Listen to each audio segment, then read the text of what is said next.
Welcome, welcome, welcome, ladies and gentlemen, to my 5th episode on how to grow your channel, channel development, tips and tricks for being a YouTubers. So, today we're going to talk about that subscriber button, okay? And that subscriber button from two levels. One as you, as a subscriber, and point two as subscribers, people who click that old button, and who they all are and stuff. So I'm gonna tackle the second bit first because I like being awkward and odd with numbers. Now they come in kind of three varieties, okay, in these early days of the YouTubes. They come in people who are like you, looking to support and build a community. Random people who you don't know, who maybe are buying into your content. And then people who are doing sub for sub. Now, the first type are by far your strongest element in these early days, okay? Because the first type of people kind of want to know you. They kind of are buying into the videos you're making. They're kind of talking, they're leaving comments.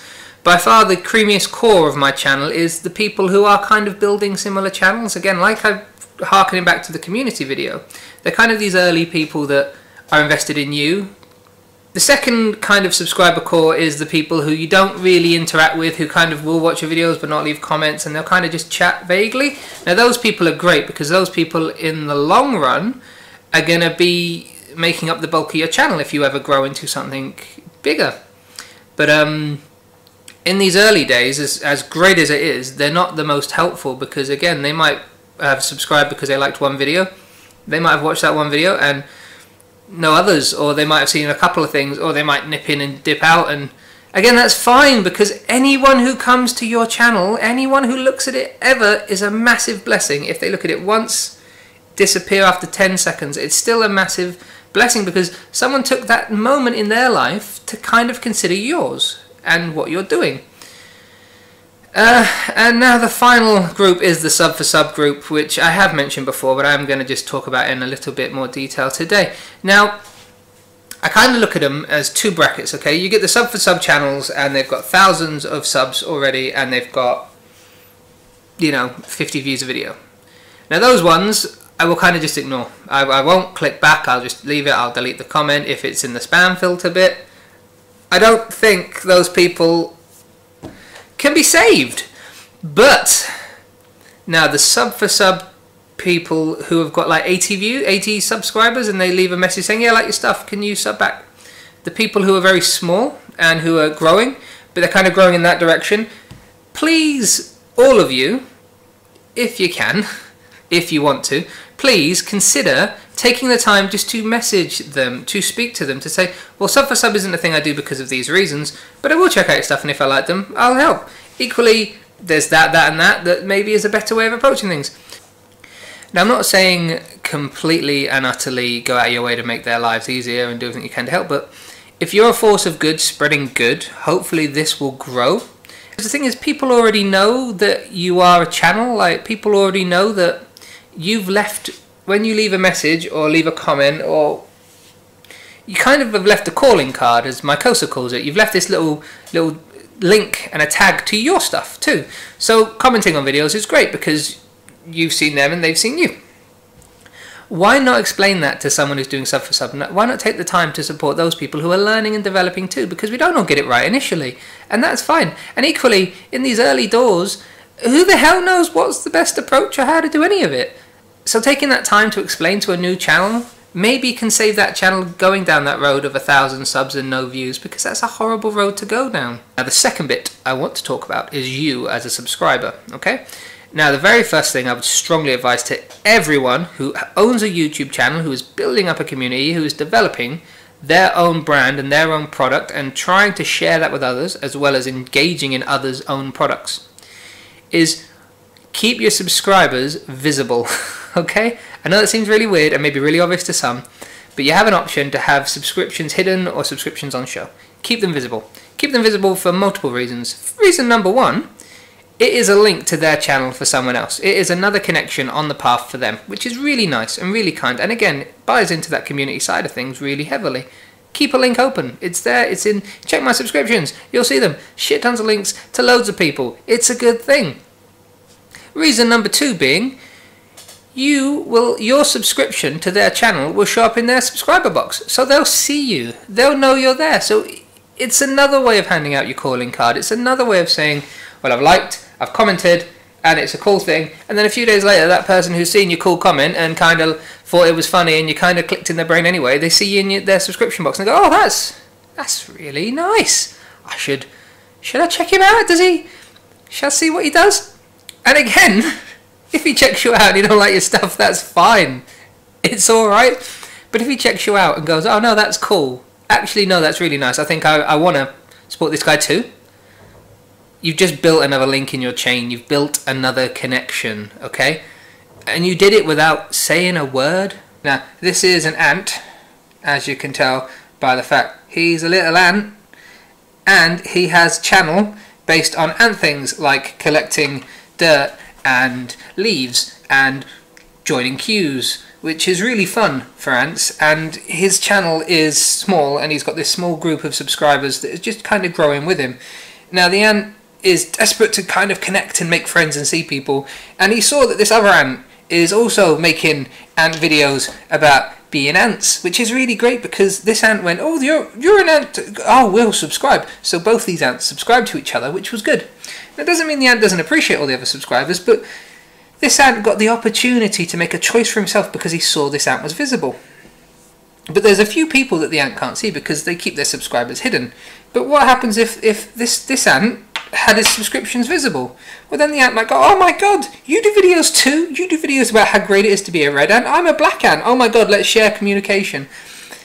Again, it's kind of, they had a chance to grow, they had a chance to share, they had a chance to interact. It doesn't mean that this ant might not one day go, oh, you know what, I'm really into beetles at the moment, so I'm going to subscribe to this beetle channel I saw earlier that's always leaving me nice comments, because I just kind of like the beetle. I don't like all beetles. This beetle never speaks to me. I don't even know him, and I see his stuff occasionally. But no, this beetle though, oh yeah, I'll subscribe to him. Just see how this ant has just kind of already made connections with more and more people. But what happens if all subscriptions were visible? What happens if the ant didn't even know that spiders were a thing and has subscribed to a spider channel to figure out how to avoid, you know, black widows or how to date black widows? I don't know what ants do. This bit's a super close-up, and I'm speaking in intense tones because I want to connect with you. Just got to talk about the unsubscriber button. Now, it's a very sad moment, and it's very upsetting to see. But the people who unsubscribe to you aren't people who kind of cared for your channel anyway. And they might be people who do sub for subs and things. Now, if you go into your analytics and look at watch time and views, how many of them say subs and how many of them are unsubs? If I look at my channel, it's about a 50-50 split between subscribers who viewed it and people who haven't subscribed that viewed it. So a subscriber is one potential view on one potential video. Don't worry too much if someone unsubscribes to you, and don't obsess too much about your subscriber count. I know it's hard to hear, but equally when someone unsubscribes, they probably weren't the right person for your channel, and you have to learn a little bit of resilience. You have to kind of be like, I can cope. I can cope with the loss. It's hard, but there's a lot more to YouTube growth than just the subscriber count. Views matter, viewing retention matters, okay? Don't obsess. Don't obsess overly because someone subscribed or someone hasn't, or I've got 13 subscribers, I've got 50 subscribers. Look at your views. Go into your analytics and check that stuff out. It might make you feel better. That being said, I do love everyone who watches, and a lot of people who watch are subscribers. So the unsubscriber button is a pain, and you need to learn a little bit of resilience to that. Don't obsess about it too much, don't worry about it too much, and recognise it happens to everyone. I think I've had probably since channel's inception about 20 people who've unsubscribed. Obviously if you post up a video full of racial slurs and 50 subscribers go out of your 60, you've done a wrong thing. Don't do that. But on the whole, no, it's fine, it happens. And a final thing I'm going to talk about with subscriptions is don't be afraid to chat and communicate with channels that are bigger than you, okay? When I was an itty bitty fish of like 20, 30, 40 subs, I'd be very anxious about talking to a channel of 100 or 200 or 300, not because they're somehow superior to me, but equally I felt like if I was on 20 and I chatted to someone at 100, he'd think I was just clawing for attention or just desperate to get a subscriber. Like, genuinely, I am at the level I am, but I'm genuinely excited to support smaller channels. And I think a lot of people who are in the hundreds feel the same. So if you are in your 30s, 40s and 50s, chat to anyone you like. Don't look at the number and go, no, he's not going to give me the time of day back. Okay, I actually found it was a lot easier to go from 50 to 100 than it was to go from 100 to 150.